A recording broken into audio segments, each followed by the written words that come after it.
এটা কি হলো? লেওরা 500 টাকা কম কেন? হ্যাঁ, তা কাজ কম করেছিস তাই কম। কাজ কম করেছি মানে? লেওরা কাজ করতে করতে আমার সেটা ফেটে যাচ্ছে আর আমি কাজ কম করেছি? এই দেখ, একদম কপচাবি না, ঠিক আছে? এই মাসে যে 2 দিন কাজে আসিসনি সেটা কি খেয়াল আছে? হ্যাঁ, তো কেন কাজে আসিনি সেটা তো ম্যানেজারকে বলে গেছিলাম নাকি? হঠাৎ বোর শরীর খারাপ হয়ে গেছিল তাই হাসপাতালে নিয়ে গেছিলাম, ওই জন্য তো ছুটি হয়েছে, না হলে কি আমি ছুটি করি নাকি? বাহ, তোর বউয়ের শরীর খারাপ হবে তুই গারমারি বানাবি, আর সেই টাকাটাও কি আমরা দেখ ফুটো, এখানে কাজ করতে এসেছিস, ভদ্রভাবে ঠিকঠাক কাজ কর, মায়না পাবি। আর যদি ভেবে থাকিস সেখানে কাজে এসে এইভাবে গলাবাজি করবি, তাহলে ম্যানেজারকে বলে এক ধাক্কা দিয়ে বের করে দেবো। চুদির ভাইগুলো সব উনি কাজে আসবে না, আর সেই টাকাগুলো আমাদের কারখানার গুনতে হবে নাকি? যা যা যা যা, পড়া এখান থেকে। ফুটো ছাড় বাবা, ঝামেলা করিস না। আরে ধুর, ছাড়ো তো মারা। পাড়ার বাল সারা মাস গাড় ফাটিয়ে কাজ করি এই 2 টাকার জন্য, তারপর মাসের শেষে এরকম চোদনার জন্য কম টাকা নিয়ে বাড়ি ফিরতে হয়। পালের কাজ করতে এসেছি আমি এখানে। কি হয়েছে? লেওরা কিছু বোঝে না তাই না? বাড়া 3 দিন আগে বাজার করে দিয়েছি আর আজকের মধ্যে সব বাজার শেষ হয়ে গেল। এটা কি ভোদা মগের মূল্য নাকি যে সামনে ফেলে আমার শুয়োরের মতন গদগদ করে সব শেষ করে ফেললাম? এই দেখো, একদম উল্টো পাল্টা কথা বলবে না কিন্তু। আমি কি একা গেলি নাকি? তুমি গেলো না? গেলি রে আমি? হ্যাঁ, আমি কি গেলি? বাড়া খাই তো দিনে না খাওয়ার মতন 2টো ভাত, আর তাতেই সব শেষ হয়ে গেল। ভোদা আমার 3 বেলা গাড়ির ঘাম পায়ে ফেলে 1 কেজি চাল কিনতে হয়, আর চোদনাগুলো 2 দিনের মধ্যে সব খেয়ে ধ্বংস করে বসে আছে। লেওরা যত সব হাঙর চোদাগুলোকে নিয়ে সংসার করছি, হাত বড়া। দেখো দাদু, তুমি কিন্তু একদম উল্টো পাল্টা কথা বলবে না, বলে দিলাম। শালা মুলো পাঠা, তুমি হাঙর চোদা কাকে বলতো? বাল ছেড়ার ক্ষমতা নেই, লেওরা ধরে টাটানি। বেরো গান মানি এখান থেকে। তুমি মুখ সামলে কথা বলবে কিন্তু, না হলে কিন্তু তোমার মুখ আমি মেরে ভেঙে দেবো, এই বলে দিলাম। কি তুই আমার মুখ ভাঙবি? আয় না আয় আয়। শালা গিলে গিলে সব কটা তেল বেড়ে গেছে তাই না? আয় আয়, সব কটা তেল বের করে দেবো। ওমা, 1 গ্লাস জল দাও না, খুব জোর তেষ্টা পেয়েছে। জল তেষ্টা যখন পেয়েছে তখন নিজের জলটা নিজে নিয়ে নে, যা। আমি পারবো না। হ্যাঁ, তা পারবি কেন? পারবি তো শুধু দিতে। বাড়া তোর 12 বাপটা তো শুধু গেলার জন্য আমার কাছে পাঠিয়েছে, আর কি বলছিতে পাঠিয়েছে? কি তোমার এত বড় সাহস, তুমি আমার বাবা তুলে কথা বললে? হ্যাঁ, বেশ করেছি বলেছি। কি করবি তুই আমার? হ্যাঁ, কি গো, একটু জল দাও তো, খুব জোর জল তেষ্টা পেয়েছে। দেখছো না আমি একটা কাজ করছি? রান্না ঘরে গিয়ে নিজে গিয়ে নিয়ে নাও, কি যাও। নিজে গিয়ে নিয়ে নেবো মানে? বাড়া দেখছো না আমি একটা কাজ করে এসেছি। লেওরা কি এমন বালের কাজ করছো যে তোমার একটু জল দিতেও কষ্ট হচ্ছে? কাজ করে এসছে তা কি এমন বালের কাজ করে ফিরলে শুনি যে নিজের বউয়ের একটা শখ পূরণ করতে পারো না? শালা একটা কাপুরুষ, ঘরের বউ ছাড়া তো আর কারোর সামনে মুখ খোলে না। সেই সকাল থেকে রান্না করা বাসন মাজে আমি একা একা সব কাজ করি, তারপরেও তোমার মা এসে যা নয় তাই বলে যায়, তারপরে তুমি এসেও যা নয় তাই বলো। আমি কি এইসব দেখার জন্য তুমি কি? হ্যাঁ, উনি নাকি আবার কাজ করে এসছে, বড় কাজের ভাতার। এইভাবে কি হয় নাকি? কোনো দিকে কোনো রাস্তা খুঁজে পাচ্ছি না। বাড়া যা দিনকাল পড়েছে, একার দ্বারা কাজ বাজ করে আর সংসার চালানো সম্ভব না। কয়েকদিন ধরে চারিদিকে এত ঘোরাঘুরি করছি, ভোদার আবার তাও কোনো কাজ পাচ্ছি না। হ্যাঁ রে পল্টু, কথাটা তুই খারাপ বলিসনি। দেখ না, আমি কি কাজের কম চেষ্টা করছি নাকি? কিন্তু ওই যে ভালো কোনো কাজই পাচ্ছি না। আরে ভোদা, ওইসব কাজ কাজের কথা বাদ দে, বুঝলি? সারা বছরই তো পুরো কাজ করে উল্টে দিলি, এখন আর শেষের কটা দিনের জন্য কাজ মারাতে হবে না। একটা দিন পরেই তো নতুন বছর পড়ে যাচ্ছে, তাই এখন আগে এটা ভাব যে নতুন বছরে কি কি প্ল্যান করবি। প্ল্যান? নতুন বছরে আবার কি প্ল্যান করব? যেমন চলছিল ভোদা তেমনই চলবে।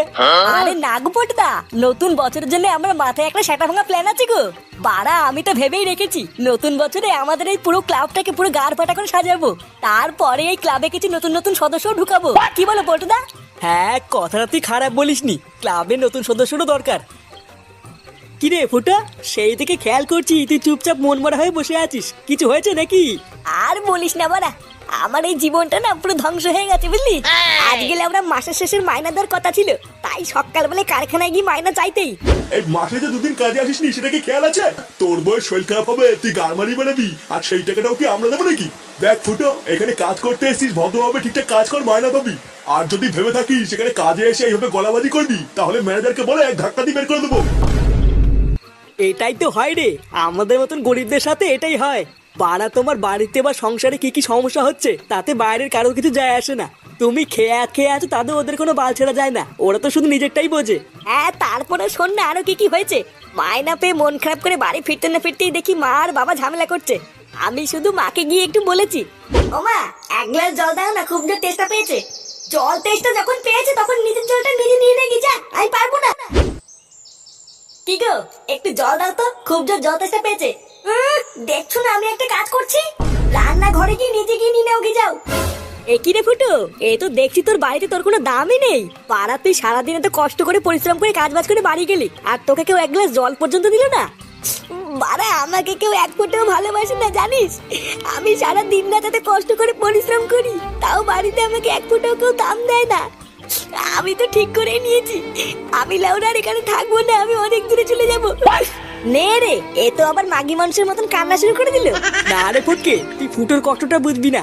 দাঁড়া ফুটো, তুই কান্না করিস না। তোকে বাড়িতে কেউ ভালোবাসে কি বাসে না সেটা পরীক্ষা করার জন্য আমার মাথায় একটা হেভি প্ল্যান আছে।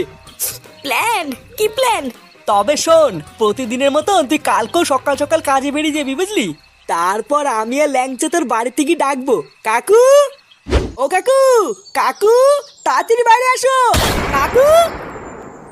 এই কি হয়েছে না বাড়া, এত চিল্লামিল্লি কিসের? সকাল সকাল গাড়ওয়ানি গুলো, তোদের কি আর কোনো কাজ নাই নাকি?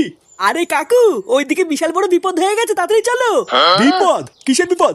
বাড়াগুলো তোরা কি সকাল সকাল ঠাট্টা করছিস নাকি রে? যা তো বলে যা, এখন কথা বলে টাইম নেই, অনেক কাজ পড়ে আছে। আরে কাকু, আমরা মজা করছি না। কারখানায় যাওয়ার পথে ফুটো রাস্তায় অ্যাক্সিডেন্ট হয়েছে। কি? ফুটোর অ্যাক্সিডেন্ট হয়েছে মানে? হ্যাঁ গো কাকু, তাড়াতাড়ি চলো, আমাদের ফুটো মনে আর বেশিক্ষণ বাঁচবে না। এইসব তোরা কি অলক্ষণী কথা বলছিস? এইসব হতে পারে না।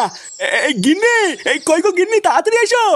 আমাদের সর্বনাশ হয়ে গেছে গো গিন্নি, আমাদের সর্বনাশ হয়ে গেছে। আমাদের ফুটো অ্যাক্সিডেন্ট করেছে গিন্নি।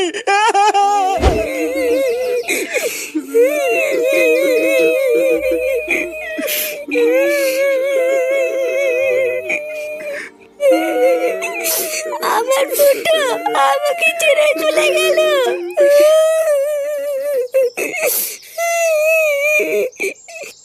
আপনি কান্না করবেন না মা, আপনি কান্না করলে আমার খুব কষ্ট হয়। চুপ শালা মাগি, শালা রাক্ষসী শাকচুন্নি চুদে, আমার ছেলেকে মেরে দিয়ে এখন নাটক শোনাচ্ছ। মা তুমি এইসব কি উল্টোপাল্টা কথা বলছো? আমি তোমার ছেলেকে কখন মারলাম? কখন মারলি শালা শয়তানি? তোর সাথে বিয়ের পর থেকে আমার ছেলেটা ভালো নেই। আমার ছেলেটাকে তো খেলি, এবার বেরো আমার বাড়ি থেকে। কেন আমি বেরোবো কেন? এবার তো বেরোবো তোমরা। আমার স্বামী বেঁচে ছিল বলে এতদিন কিছু বলতে পারিনি, এখন তো আমার স্বামী নেই, বেরো পড়া। এইসব তুমি কি বলছো বৌমা? আমরা বেরিয়ে যাবো মানে? চুপ শালা বুড়ো, অনেক হয়েছে তোদের নাটক, এবার বেরো। বৌমা কিসব বলছো তুমি এসব? তোমার কি মাথা ঠিক আছে? হ্যাঁ মাথা ঠিকই বলেছে, শালা বুলে পাঠা। আর কয়দিন থাকবি? বেলা বেলা পাড়ার বার এতদিন অনেক গাল মালিয়েছো, এবার বেরো আমার বাড়ির থেকে। শালা গাল মালানি বাপটা এতদিন আমাকে অনেক গালিয়েছে, এবার মলে গেছে ঠিক হয়েছে। ওরে শান্তির ছেলে, তোর তলে তলে এই ছিল, এই গাল মেলেছে। তুদির ভাই বাপ মরে গেছে, খুব ভালো হয়েছে তাই না? সেটাই খুব রস হয়েছে।